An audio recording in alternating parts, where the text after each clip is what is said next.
and welcome to Awakening Through Love, the podcast. My name is Rod Gordon, And my name's Martina Hughes. and today we're exploring part 5 of Martina's journey to, well, where she is now. Beautiful. So last time we finished off where we met. Yes, so we met, and then I'd love to share actually a little bit of my experience of feeling you throughout the men's retreat you attended. Because throughout the weekend, I had a really strong experience of feeling your eyes on me. Now, of course, that might sound silly to say because as the facilitator, of course, people look at me. But there was something that felt different. There was a kind of an intensity in the way that you looked at me and a touch of vulnerability within me that made me go, something delicious and interesting is happening here. So, yeah, I just remember being acutely aware of feeling your eyes, your presence, your attention on me throughout that retreat, which was, a little bit of a whispering from inside of me of like, oh, something's happening here. Interesting. Mm. And so how was that for you? It was delicious. I enjoyed it and I felt vulnerable. I felt curious. So yeah, it's why when you rang 5 days later, I had that like, oh, this is my phone, me with my phone going, do I answer it? Don't I answer it? Because it was a Friday night and I'd been like practicing really good boundaries around work. So I'm like, client call, don't answer. Oh, but what if he's not ringing as a client? What do I do with that? And I spent so long not knowing whether to answer or not that the call rang out. And so then I called you back. I see. I think I remember that. Yeah. And then when I called you back, that's when I said to you, I'm curious about whether you're ringing A as a client, B, I can't remember the multiple choice options I gave you now. Do you remember them? I think one was as a client, another as a friend, or something else. Yeah, okay. Yeah. That feels like the 3 options. Yeah. Yeah. Mm. Yeah. And I think I replied all 3. And then we spoke for hours and hours. We did. Which was really, really beautiful. And was there more that you wanted to share about that? No. I just wanted to share just that deliciousness of getting to know you because I had spent time preparing for a relationship and doing various work on myself to be ready. And so then as I was getting to know you, being like, oh, maybe something's happening here. Maybe this is something to explore. So it was like the feelings I'd had of preparing for a relationship, then feeling a sense of, yes, there is something here that I want to explore. It feels like there's somewhere to go with this connection. And how ready were you? It is such a great question. Well, you've done all this preparation, which sounds like it was for a couple of years. Yeah, it was a couple of years of preparation. So how ready were you? That's a good question. Because I think mentally I was ready. But what I came to understand is that there were certain things that I couldn't prepare for until they actually happened. It's like, doing the work on myself and preparing for a relationship is one thing.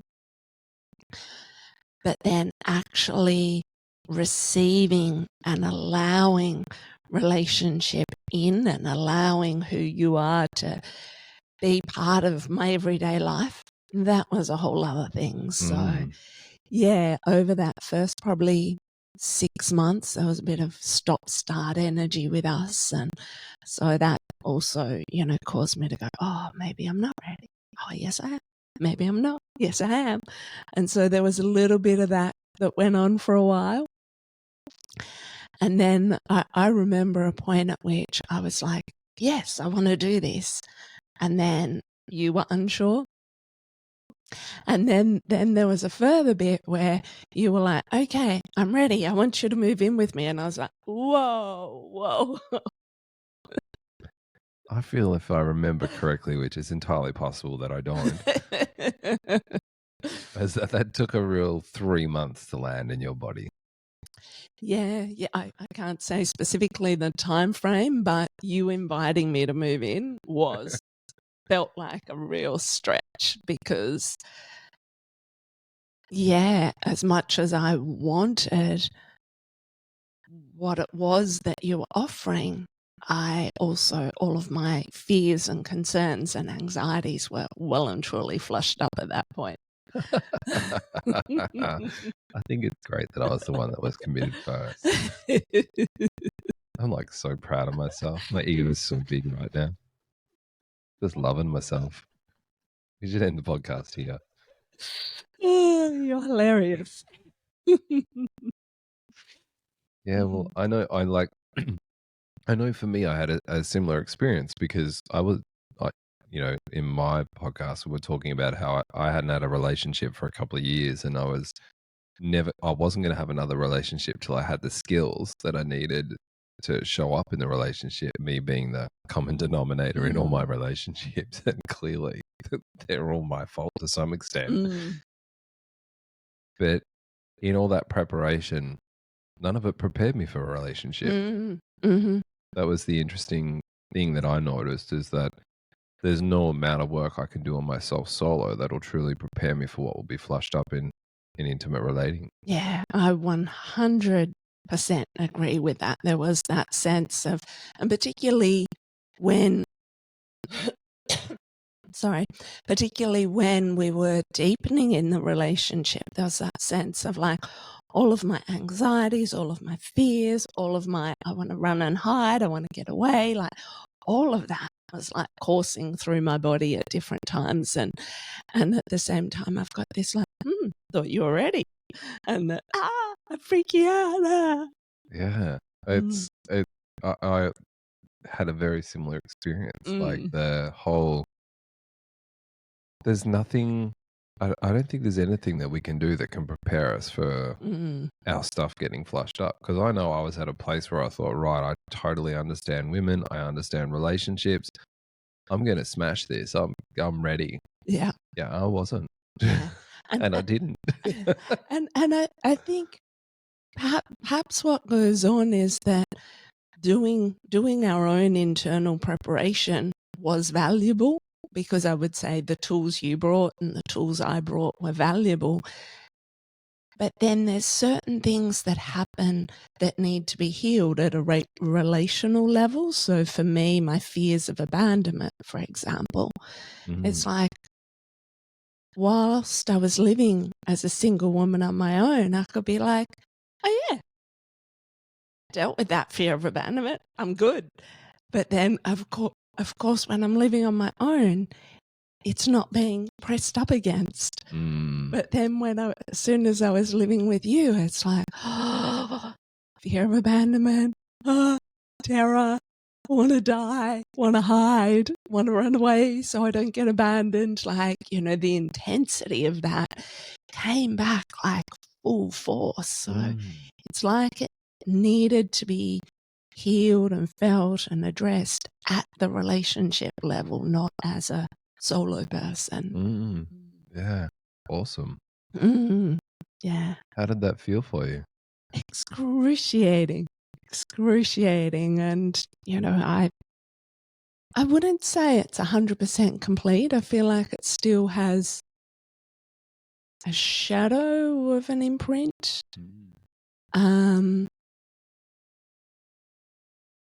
But over time, I learnt that allowing your love in and being present to receiving your love and not running the stories that go with my fears, like giving up the stories that go with the fears, and really allowing your love to touch that fear has been the medicine for that. I'm curious, like, in your experience, do you believe, like, say, like these abandonment wounds and things that have happened to us throughout our life, do you feel like they actually go away? I don't feel that they 100% go away. Mm. It's like they sit there as part of the bigger picture and tapestry of who we are. And over time, it feels like I've learnt to respond and live with those things rather than reacting to them all the time. Yeah.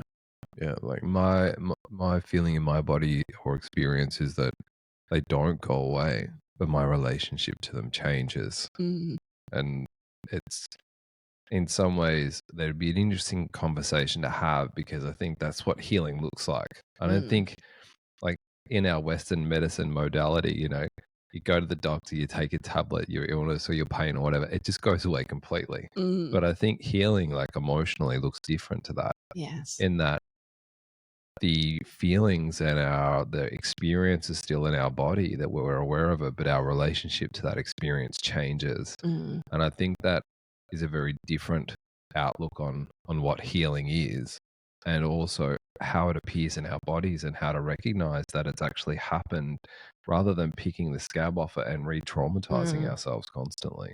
Definitely. I Mm. agree with that. Yeah. Yeah. Mm. So you've got the invitation to move in, Yes. freaking out, Yes. vulnerability, Yes. feeling abandonment, being pressed up. So obviously you moved in at some point. Yes. Yes. So I moved in, would have been approximately 5 months after you invited me to move in that I moved in. And timing wise, it felt like that was the right time just due to commitments that I had at that point. And then I moved in and it was still terrifying.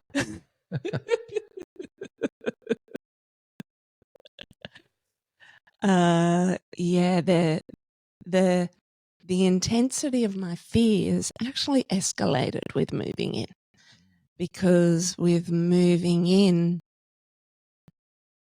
there was that, being seen, like, day in, day out, like that sense of nowhere to hide, um, but also feeling the places of my longing and what I wanted in relationship and all of that. And yeah, I remember the first few months of feeling, quite a lot of turmoil during that time. Mm. Mm. Yeah, well, it's a big decision to move in with someone, but you move to a different area that you'd never lived in before, a different space. Like, there's a lot of things changing in that dynamic for you. Yeah, yeah, absolutely. Big adjustments to go through. Yeah, Mm. and you had your cats, Yes, which you that's love right. very much, and We they had to move into a place with someone who had a dog. Yes, yes, we had a big journey of integrating our dog, or who was Rod's dog, Dozer, with the cats that I had, Hades and Juno. Mm. Mm. Yeah, so we had quite a bit to navigate with having our personalities learning to live together, the three furry personalities learning to live together. Yeah. I think they did really well. That's true. Yeah. Yeah. Yeah. Mm. So how did you like navigate or find your Mm. way through all these feelings? Mm. So one of the key things has been daily practice. When things were, really intense at a feeling level, then using my daily practice of journaling, meditation, movement as a space for being able to feel feelings and process them through my body, but also learning to recognize as well that often what I was bringing was fears from my past, and they weren't actually relevant to our relationship. So then learning to be able to hold my energy around those fears so that I wasn't projecting that onto you, which sometimes I believe I managed to do and other times not. And so, like, that's a really interesting point, though, too, about bringing, our feelings and our fears and, whatever from past relations into the current relationship. What was the impact of that? What did you notice? Yeah, I noticed that oftentimes what would be happening is that I'd be bringing those fears from the past and things would just get messier and muddier between us. And those, because of my fears, it also meant that I could be controlling in my communication and that also would make things messier and muddier between us because of me attempting to communicate from that controlled place. So you think I don't respond well to being controlled? That would be a question for you. I think you're right. I think you're onto something. Yeah, it feels like it's been a big journey through that for both of us. Yeah, but I think, in some ways, like, I like to think of it, or not like to, but do think of it as like, if we bring the stuff from the past, it's like dumping toxic waste into our current relationship. It doesn't make any space for that person or who they are to be seen or valued or loved, because they're having this imprint or something from these shadows from these other relationships dumped on them, things they may never have done or never have even thought of, it all being pressed against them as if they've done this thing. And I think it has the potential to destroy intimacy between people. Absolutely. Yeah. Yeah. So to be able to navigate that is incredible. So yeah. Well done. Yeah. Oh, thank you. And thank you for being there and being part of it, because No, it it's feels a like big journey. a relationship lesson that I needed to learn inside of relationship. Like it's not something I could have fully cracked living solo. Yeah. And how is that for you, though, to be like, and what we'd call in our work, emotionally current? Which means if there is something to react or respond to, or something, I say or do that is off, that you're only responding to that and not all the stuff from the past. How does that feel for you as a woman? It's liberating, absolutely liberating, which is where I committed to taking care of those past things in my personal practice. So using your personal practice as an opportunity to process these past experiences through your body. Absolutely. So that was my clearing ground, like committing to personal practice is where I clear things, where I clear past fears and anxieties as much as possible. I'm not perfect at it, but then being able to respond to you as emotionally current, to give the response that is relevant to the moment, created more love, more intimacy, but also more space in our relationship. Yeah, I know for me as a man, there was a sense of freedom in it. Because when there's all this past experience, like, or the energy or the belief or the whatever is coming at me, there's nothing I can do about it. So there's such an incredibly helpless feeling, but also like what's the purpose of this? Like, what's the point? There's nothing I can do about it. It's got nothing to do with me. Why do I want to, process this or do this or be there? There was that real sense of like helplessness of like, I can't do anything. I'm trapped here. Yeah, I can feel that definitely from your perspective, how excruciating that would be. And yeah. But to have, like, to be with a woman who's emotionally current is so inspiring, because when you are responding to me and there is that authentic reaction or response to whatever it is I'm doing or saying, it gives me the opportunity to see it Mm. and then to make an adjustment and go, oh, something I'm doing here is off. And Mm. it's clearly just me. Like Yeah. it's not, there's no, without that energy or charge from the past or other situations, it feels really accurate. It's like it Mm. presses right on the button of like, oh, yeah, what I just said or did, that was off. Mm. I need to, apologize for that. And I need to look at it and make an adjustment. Mm. And so it inspires me then as a man to be a better version of myself rather than wanting to run away or press away. So Mm. yeah, from my perspective, it's an incredible gift to an intimate Mm. relationship. Yeah, and from a woman's perspective, I would say that being emotionally current in that way, I feel much more love and aliveness in my body, which is the thing that as a woman I've always longed for, is to feel more love, feel more aliveness. So being emotionally current absolutely touches that longing. Mm. But that didn't happen overnight though No, either, did it? no, it No. was definitely not overnight. Yeah. But I've watched it unfold throughout our relationship. Yeah. It's been really beautiful. Mm. And Mm. not just in you, in me as well. Yeah. Yeah. Yeah. Yeah. Thank you. And I remember, there's kind of two memories coming up, but I'll go chronological. But yeah, I wanted to remember when you came back from a tribe event in America, and when you said to me that you wanted to spend your life devoted to the opening of my heart, I just melted. And I can still feel it now, how that feeling of you claiming me and committing to me and wanting to create a future with me, like that was just the most beautiful thing.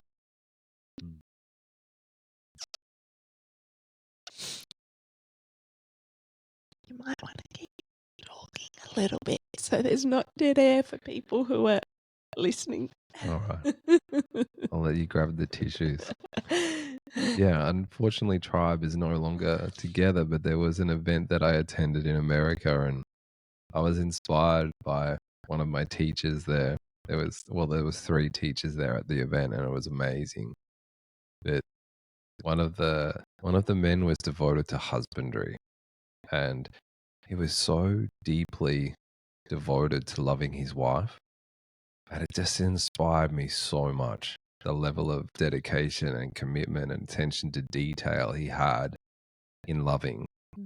And so when I was sitting on the cliff tops at Santa Monica journaling because there's gum trees there. They're just naturally grown there, must be there for however long, hundreds of years.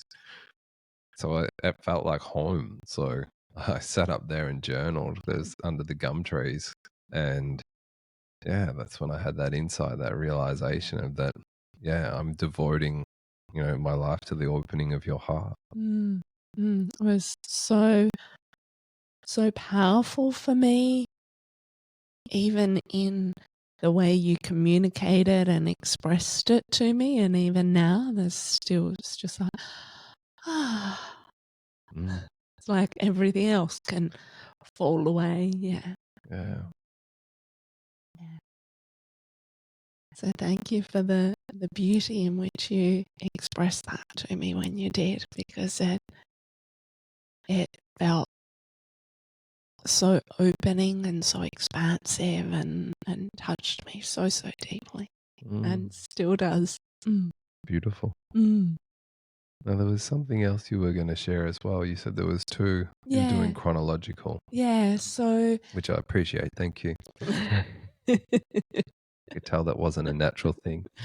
So that experience happened, which was kind of around the same time that Rod was kind of like, started speaking about us getting married, and so it was around that time that we went and found an engagement ring, and so yeah, there was this like sense of like, oh, we're really like, we're going to get married. We're going to do this for real, which for me, I'd never been married before. So it was something really important. And even when we were getting to know each other, I'd shared with Rod that it was important to me to be married one day.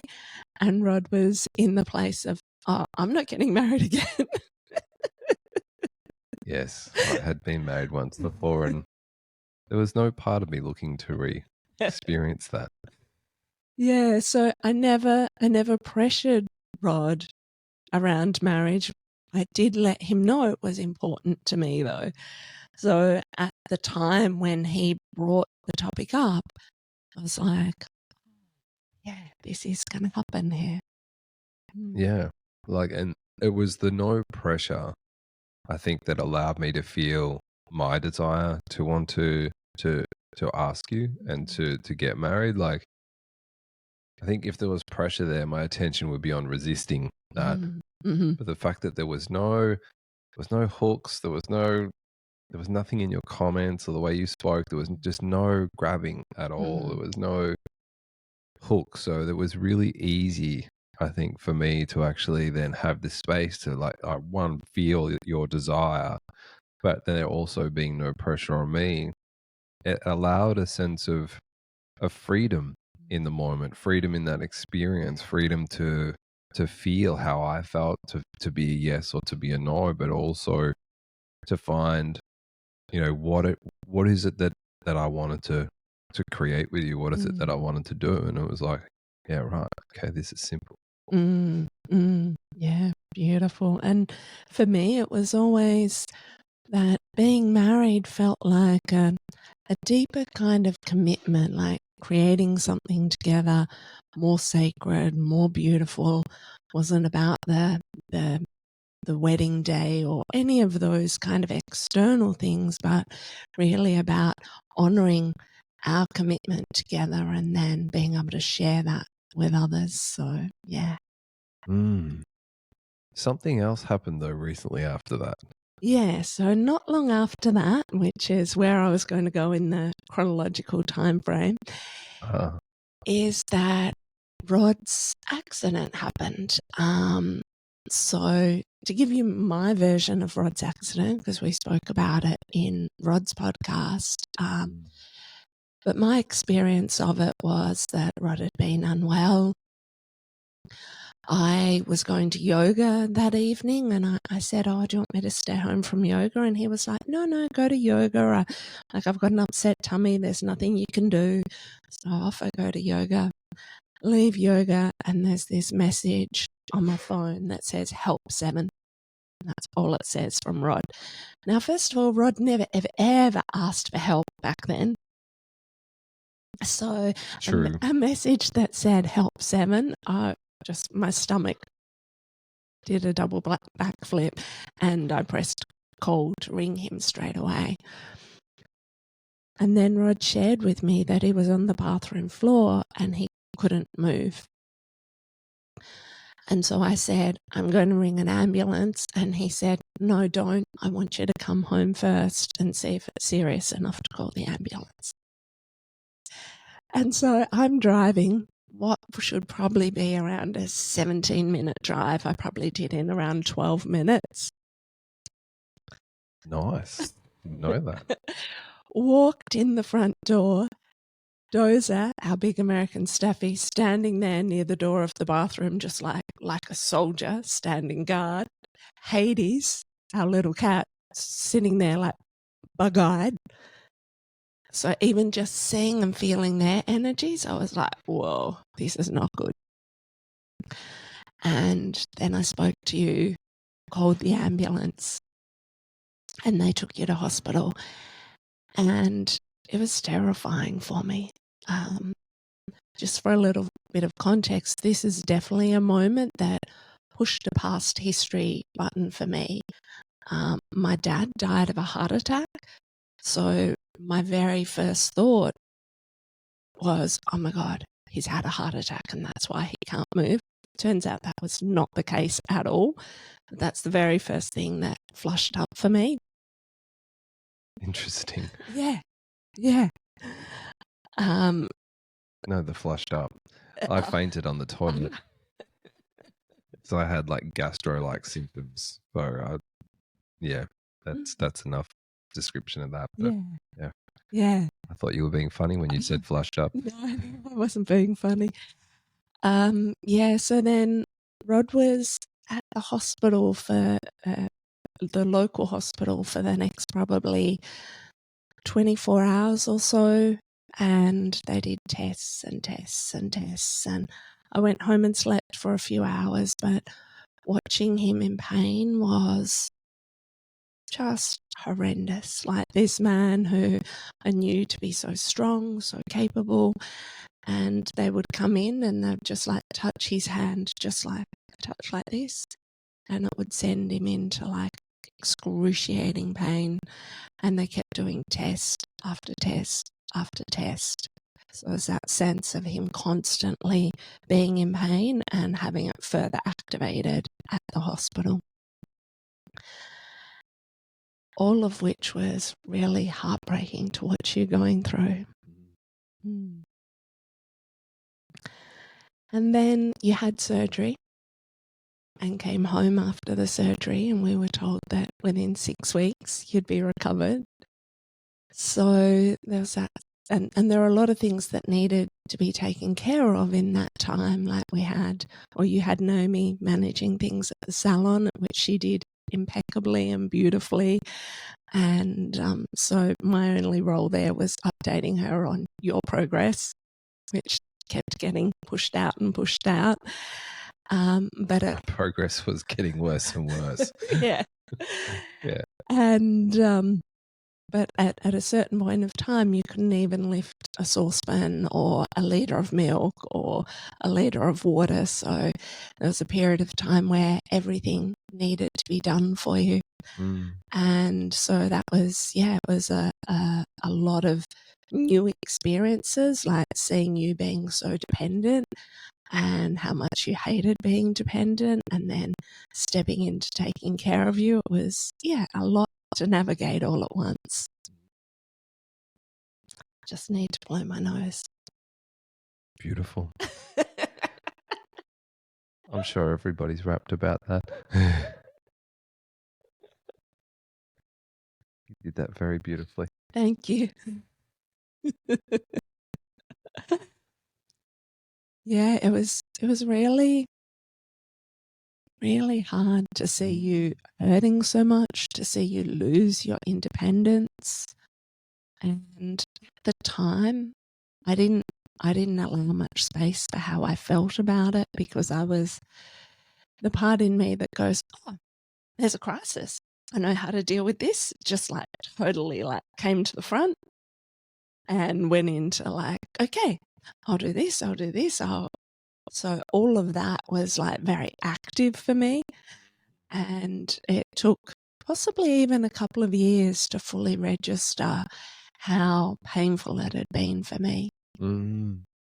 Because it felt selfish for me to be having feelings about what was a very painful and deeply challenging time for you. Yeah, I can totally see that. Yeah.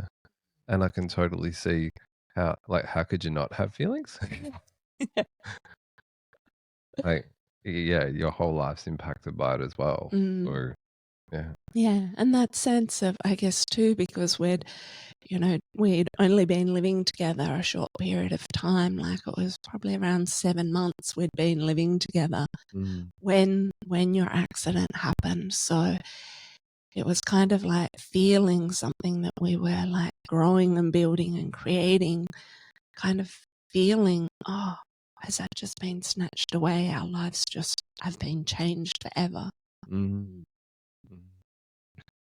Yeah, so it was a very, very difficult time, especially living in the uncertainty of not knowing what was going to happen for you, because the surgery was a success and all the surgeons were happy, but you of course had the ongoing pain and the tremor and weakness in the right side of your body. So then learning more and more with passing months that this was going to be a lifelong situation and not a matter of like 3 months recovery and back to work. Mm. So yeah, lots of shocks in that, and learning along the way how I could support myself and support you and navigate this new life together, which is something that I feel we were, trying to work out along the way. Mm. Mm. Mm. And how did it feel for you? What was the impact? Yeah, it was very, very vulnerable, heartbreaking. There was a sense of loss and grief, because there was a sense of, saying goodbye to what I thought our life looked like, and then the vulnerability and uncertainty of not even knowing what our life was going to look like. Mm. Mm. And in lots of ways, those things did happen. Like, our life doesn't look like how it used to look. So, it's different. I think it's better, but I didn't know that at the time. No, I definitely agree that it's better, but there were probably a good couple of years there where it was very much like being in the dark with each other, like who we're going to be, how are we going to live, what's all this mean for me, for us, for you. Yeah. I can still feel like, I feel like it was more than a couple of years for that. I feel like it's starting to get clearer now. Yeah, yeah, It's been 5.5. yeah. So true. Yeah. Actually, almost 6. Yeah, it'll be 6 years in May. So Yeah. the journey through your accident and your, figuring out how you can live and then how we can live, it has been a big portion of our relationship. And in many ways, when we moved up here, felt like the possibility to start again, to recreate our lives in a different way with different focus, different intention. But of course, there's still been, various challenges through that time as well. Mm. And what about, like, for the business? Because there was a lot of stuff that you were working on and creating and doing, and Yeah. like, my business at the time was gone. Yeah. Yeah.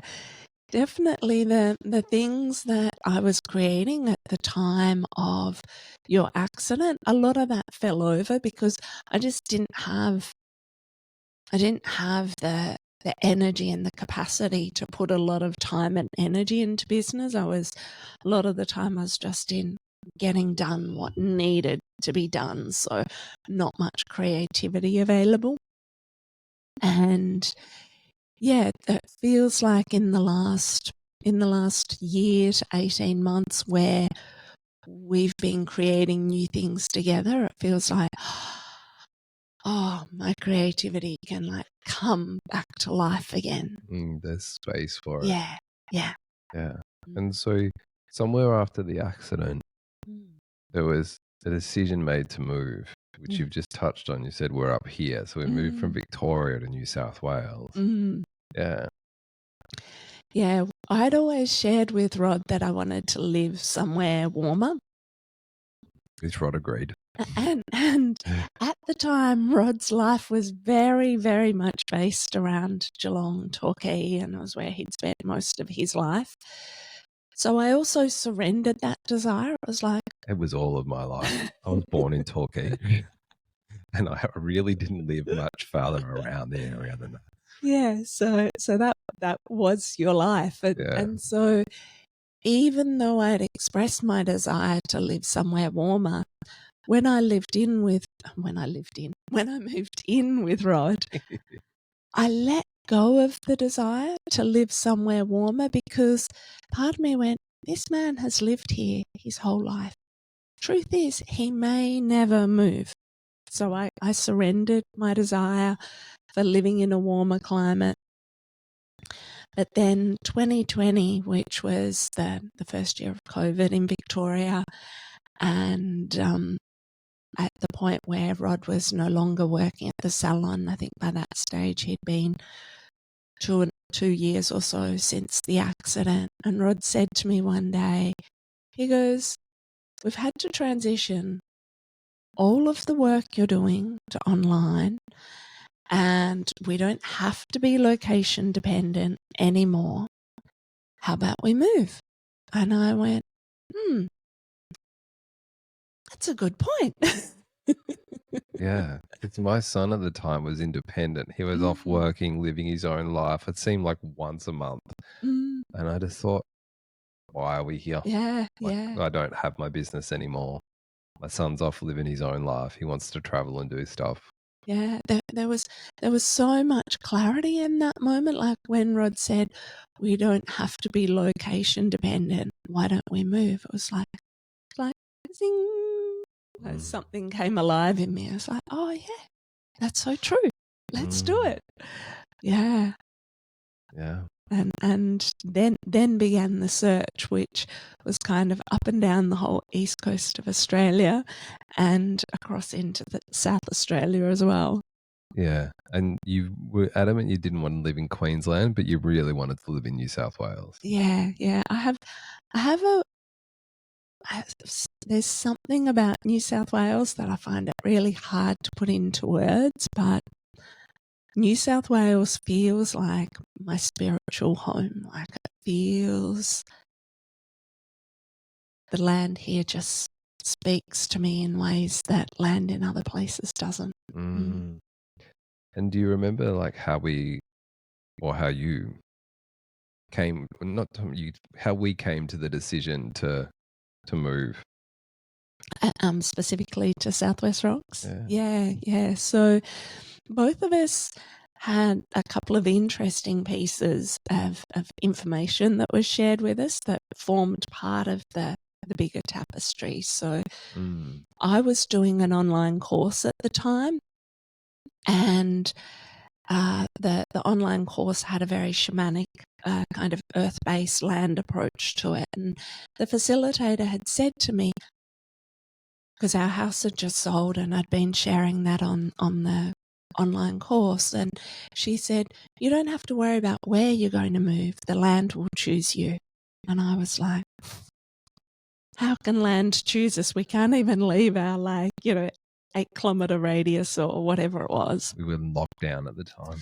Yeah, we're in lockdown in Victoria. We couldn't leave. So I had no sense of how the land could choose us. And I felt the truth of it and I wanted to trust it, but it was a little bit mystifying in the circumstances.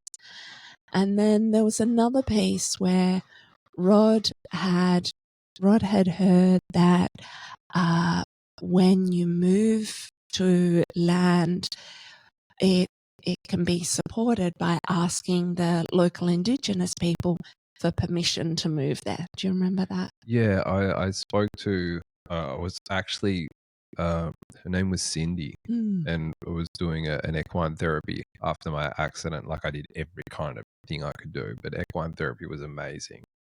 And she'd moved to a new property and taken her horses and stuff like that. And she went afterwards to speak to the local Indigenous elders for permission to live there. And they said, oh, you can't do that after you've already moved there. It needs to be done beforehand. And apparently it was a tradition of the Indigenous culture. So a way of honoring and respecting their traditions for us was to ring the local Indigenous elders and ask for permission to move here. And so that's something that we did before we moved up here to Southwest Rocks. But at that point there was uncertainty because Rod shared this information. I'm like, oh, that would be a great thing to do if we knew where we were going to move. So we were still in the we've got these pieces, the land's going to call us, we're going to ask for permission. And then one day we were having an afternoon rest and Rod's going through the real estate app because he loves looking at houses on the real estate app, and he's trying to feel into or see what might be right for us. And Rod had also shared this piece around trusting the wisdom of my body. So then he shows me this house at Fredericton, and it's like, oh yeah, it's a nice house, feels good. And then while he was continuing to look at houses, I decided to Google Fredericton because I'd never heard of it before. It was in New South Wales. So I Googled Fredericton, and then I come to this website, Macleay Valley Coast, and it says, Fredericton is part of the Macleay Valley Coast, and the land of the Macleay Valley Coast was originally inhabited by the Dunghutti people. And all of a sudden, my whole body, like just electricity from the soles of my feet through my torso, through my hands and fingers, up to my head, my face, just tingling with electricity, like a full body orgasm, and at the same time laughing and crying, unable to get words out, but kind of tapping Rod like a maniac while I laugh and cry and tingle and pulsate. So I turned to her and I said, so it's Dunghutti country that we're moving to. And so then we found there was several different maps, but we found all these maps of Dunghutti country. And then I went and created a search of every town in the Dunghutti country area so that we could start specifically anonymously searching that area.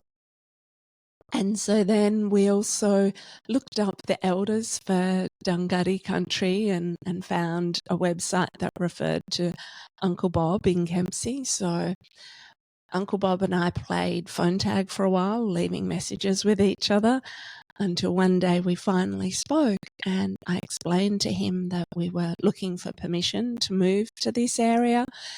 And I think he may have been a little bit confused because maybe he hadn't had somebody ask for permission before. But I reiterated our request a couple of times, as gently, and I was also like really nervous and vulnerable because I'm like, I don't know if I'm saying this the right way or doing the right thing. But then when he finally got what I was asking for, he's like, of course, you are formally welcome to move to Dunghutti country. You are formally welcome. If anybody ever asks, you are formally welcomed here. It was so beautiful. It is beautiful. Yeah, it was such a touching conversation to have, and felt so delightful. Yeah, beautiful. Mm. And then we had the task of getting the real estate agents to take us seriously because they didn't believe we were going to buy a house off a Zoom call. They thought we were crazy. Yeah. Yeah. And they could be right, but we still bought the house. And when we did the Zoom tour of this house, I was crying within about 3 minutes of the real estate agent being in the house, like crying and tapping Rod's leg. Minutes? Like, yeah, seconds. I'm not sure. It was pretty soon. There was a sense of as soon as she walked into the house, I could feel that this was our house. Yes, you could. Yeah. Yeah. Yeah, you were certain this was it. Mm-hmm. Yeah. And then I also remember you having a conversation with another friend at the time, which was really interesting, about like our desire to move here, and that this being, like a cocoon for 2 or 3 years. Do you want to speak to that part of your experience? Yeah. So, friends said, oh, yeah, like you're moving to a small, coastal rural town. It feels like you're moving there to cocoon. And as soon as she said that word cocoon, I was like, yeah, that's so true. So true. Like we'd been through so much with all the changes to our lives from Rod's accident and letting go of certain elements of business and all of that. So there's a sense of, coming here to cocoon felt so true. And when we arrived here, there was that, it's just so beautiful. Like the place itself is like paradise. There's so much natural beauty here. There's the river, there's the ocean, there's trees, there's just this real sense of tranquility and peacefulness in nature here. And so the experience of cocooning here felt really, really true. There was that sense of the land holding us, and the nature holding us, the ocean holding us, and the capacity to really unravel a whole lot of things, because all of a sudden we were each other's whole life. We didn't have a lot of distractions with, running events or social lives or things going on.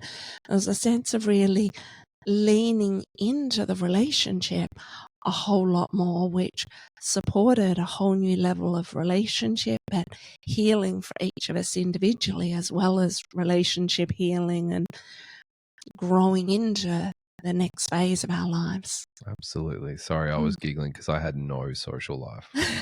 You had a social life. Yes. I was on a couch. Yes, that is true.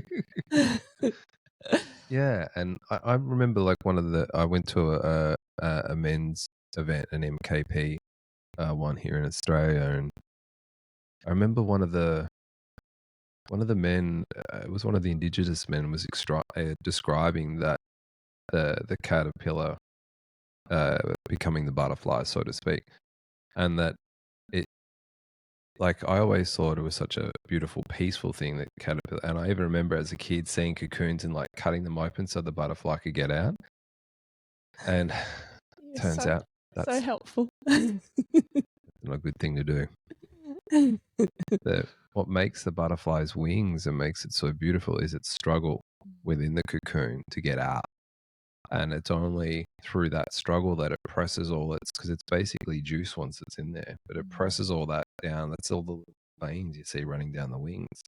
Presses that down, it creates the wings so that it can actually get out and fly away. Yeah, wow. Yeah. And that does feel like our journey here. Because there's so many things have happened even since the accident. Yes. Even since we've been here, that have been challenging and hard to deal with and hard to overcome and blah, blah, blah. Yeah, absolutely. It feels like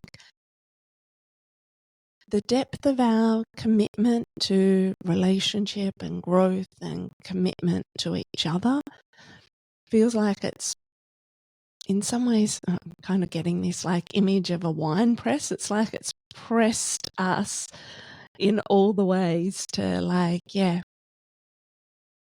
to grow into even more beautiful butterflies together. It's a tandem cocoon. Yeah. Yeah, and it feels like that comment from your friend, like it has summed up what this part of our journey, like together, has been like here. Absolutely. And I think even having that in our awareness of it being a time to cocoon was supportive, so that we weren't trying to be outside the cocoon. No. Well, yeah, well, that's right. Yeah, but I feel like it really pointed our attention inwards, but like inwards in our own bodies, but inwards towards our relationship as well. Yeah. And it's allowed it to flourish in new ways. Definitely. It feels like the letting go of distractions and external elements by being here has really, deepened the container of our relationship. And is there anything else you'd like to share about your journey to this moment? I guess the thing that's present for me is just how grateful I am to be sharing this journey with you, that through all the variety of ways in which we've been tested and challenged, that we've always found our way back to love and this quality of sacred union and sacred intimacy that we share, and then to be able to share our gifts with others. So what's here is gratitude and love. That feels like the perfect place to end. Beautiful. With gratitude and love. Thank you. Thank you so much for sharing your journey. Pleasure. And thank you for listening and following along.